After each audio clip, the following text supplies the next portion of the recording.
I think this iPhone might solve all of my problems. Hey, what's going on, everyone? Greg here. Yes, it's me. Another year around the sun, and we got new iPhones coming out, and I indeed have purchased an iPhone 15 Pro Max.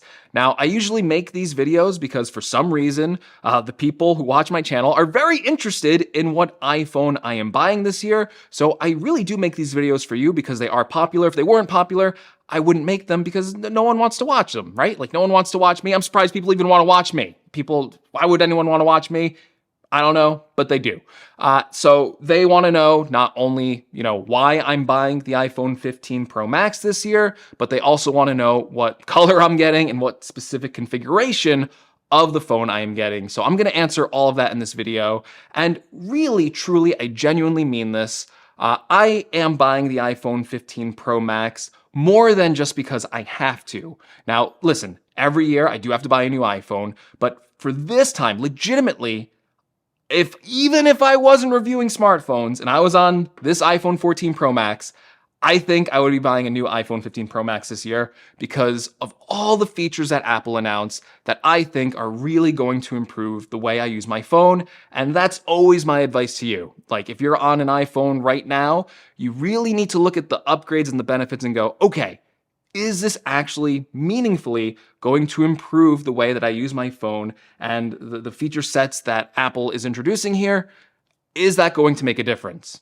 So for me, I think it is, and I want to walk you through all of that in this video. So let me walk you through a little bit of history of my last few iPhone purchases. Coming from the iPhone 13, I got the iPhone 13 Pro. That was my main phone. I really like that phone. I like the size of it. I like the camera. But when I was using it, I found that I was taking so many videos and so many photos with this device that it really couldn't live up to my demanding workflow in terms of battery life, and especially when it started to age, the battery life just wasn't keeping up to pace. So when the iPhone 14 came out, I decided, okay, time to go big or go home, and I got the iPhone 14 Pro Max. And I made a video basically talking about why I got the iPhone 14 Pro Max and the things I was worried about having this bigger model. And I gotta say, the things I was worried about with this bigger model kind of turned out to be true. Now, there were things I liked about this model, namely the battery life. The battery life on this device has been absolutely amazing. So that is something I am very happy with the 14 Pro Max. But what wasn't amazing was the size of this phone, which I still kind of don't like. I feel like it's a little bit too big for me. I don't know if I just have small hands, but putting this thing in my pocket, sometimes like if I'm wearing not jeans, if I'm wearing more comfortable pants, it'll like slip out of my pocket constantly. And then, there's just a big presence in my pocket. I don't want to say it like that, but yeah, this phone, you really feel it in your phone pocket, where with the smaller phones, it was less noticeable. Also with the size of the phone, it's not even so much like the one-handed usage of it. It's just the weight of the phone. The 14 Pro Max, it's a very heavy phone. I've been saying it since the beginning. I just don't like the way this phone feels in my hands when I'm using it for a prolonged period of time. Those are my biggest complaints with it, right? The size and the weight. Well, the iPhone 15 Pro Max might solve some of those issues, namely with the weight. So Apple is now using a new titanium material, and they even said in their press conference that this is going to help reduce the weight. Now, the official figures of this weight reduction from the Pro Max models is about 19 grams. And that might not sound like a lot, but this is the lightest Pro Max model that Apple has ever made. And based on the hands-on impressions at this event, the people who are used to these phones picked them up and basically said, oh, it is noticeably lighter in your hand. And based on, past phones I've used, if I looked at their older weights, I think I'm going to be more comfortable with the weight of this 15 Pro Max. I think it's going to be a way more comfortable phone to hold. I also really like the way that the titanium material looks on this phone and all of the images that Apple showed off at their press conferences and all of the hands-on videos. That brushed titanium siding looks great. Another big complaint from me and a lot of other people using this phone is that the sides of this are just a fingerprint magnet. So I think that's going to be gone on these new 15 Pros. Now again, I'll just reiterate, battery life is another reason I'm going with the Pro Max model this year. Like, I did consider the normal 15 Pro again, but one of the main features, besides the 5x camera lens, which I'll talk about in a second, is battery life. I just know that based on my previous usage with the normal Pro phones, they cannot get me through a heavy day of usage on a single charge. And I am using my iPhone so much for content creation now. This has become more than just like a device that I browse Twitter on or watch YouTube on, right? Like this actively helps me run my YouTube channel. And there are so many shots in all of my videos where it's like, I really need a quick shot. And it's like, oh, let me just go use my iPhone. Let me get like a really, I think they're pretty good quality shots, and you can get like up to 4K 60 footage on it. So I'm using my current iPhone 14 Pro Max all the time when it comes to content creation. And now with the rise of like short form content, like YouTube Shorts and TikTok, I feel like that's gonna just keep ongoing, right? Like these things are becoming just a huge part of content creation in general, which I guess just leads me into the next point, right? The camera.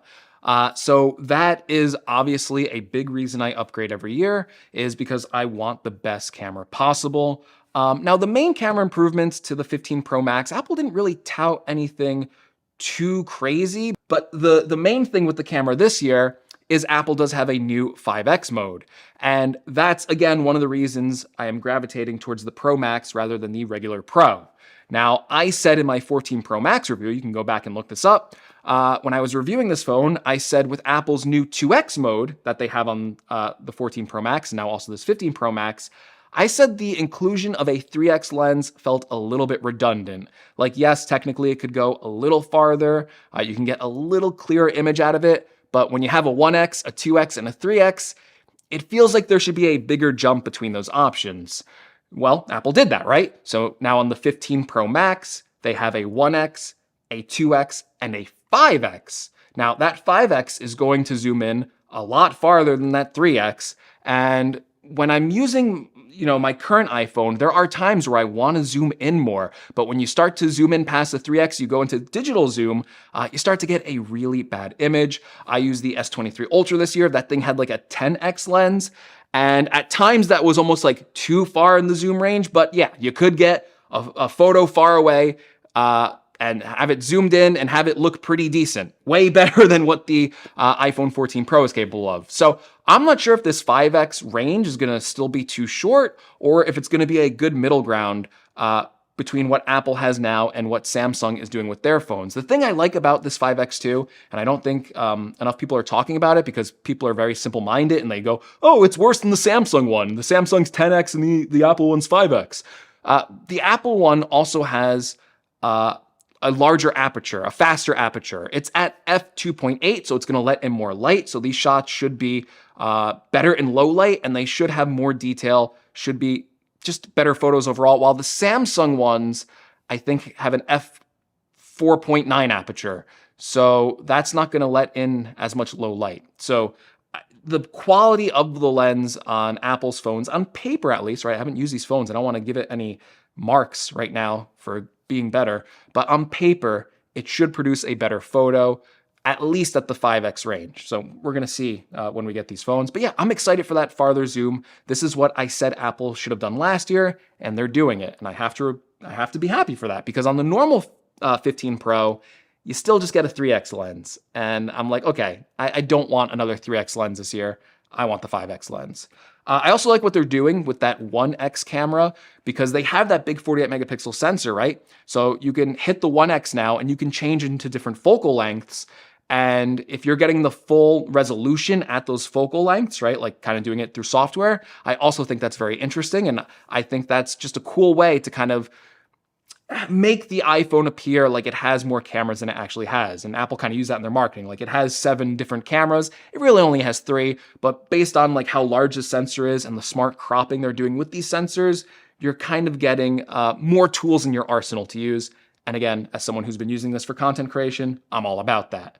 Speaking of the content creation side of it, video quality. Video, iPhone video reigns supreme. Ask almost anyone. The video quality on iPhones is simply the best.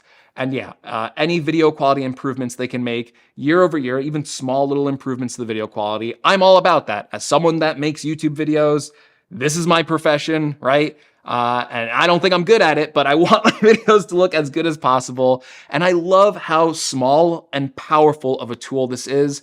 Again, I'll reiterate, I've been using iPhone footage more and more and more in my videos as the years go on. And I just think it looks absolutely fantastic. So this really has become a a tool in my own video production workflow. It's not just like a toy. And I just love the video camera on this too. Kind of loosely related to video stuff too is the 15 Pros will also have a new action button, which is kind of cool. Like, I normally use the mute switch. It's usually muted, like at all times. But with the action button, you can map it to quicker actions. I saw a couple use cases where maybe I'll use this.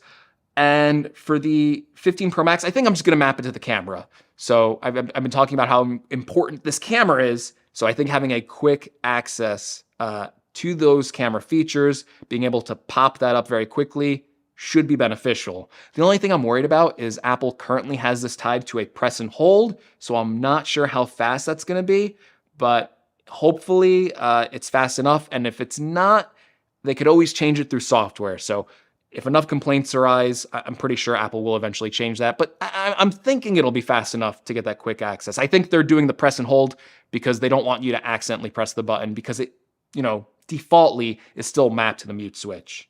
Going back to video though, the big thing for me this year is, listen, I'm going to reiterate, I'm using the iPhone so much for shooting video now. And the biggest problem with that on the 14 Pro Max is the Lightning port. This thing is so slow. Now, yeah, if you're shooting a few videos and you airdrop it, it's no problem. It's pretty fast and it's super easy to do. But listen, I did like a trip to Japan this year and I had so much iPhone footage. And when I came home and I had to like put that all onto my Mac, it took forever to do over airdrop. I was waiting there for like 10 minutes, like waiting for all that footage. And I was like, I just want to edit this footage right away. Why do I have to wait for all this stuff to airdrop over? It's taking forever. So now on the 15 Pro and Pro Max, Apple has a faster USB-C 3 port. And that's going to give you 10 gigabits per second. And it's going to be like 20 times faster than the Lightning port that they had on here. So I always found that AirDrop was faster than even transferring over the Lightning port because it was so slow. But this USB 3 cable is going to be faster than AirDrop as well. And that is going to speed up my workflow so much. I am so excited for this. The thing I keep coming back to when I think about why I'm buying the iPhone 15 Pro Max, it's because I feel like it has no compromises this year. This was a great phone. I love the 14 Pro Max, but now that we have such large video files with 4K, 60 frames per second, or if you're shooting ProRes, which the files are even larger, or if you're shooting Apple Pro RAW, per photo, it's around 70 megabytes. So this year, the phone felt pro in its camera system, but it didn't feel pro when you actually had to get those video files and photo files off of the device.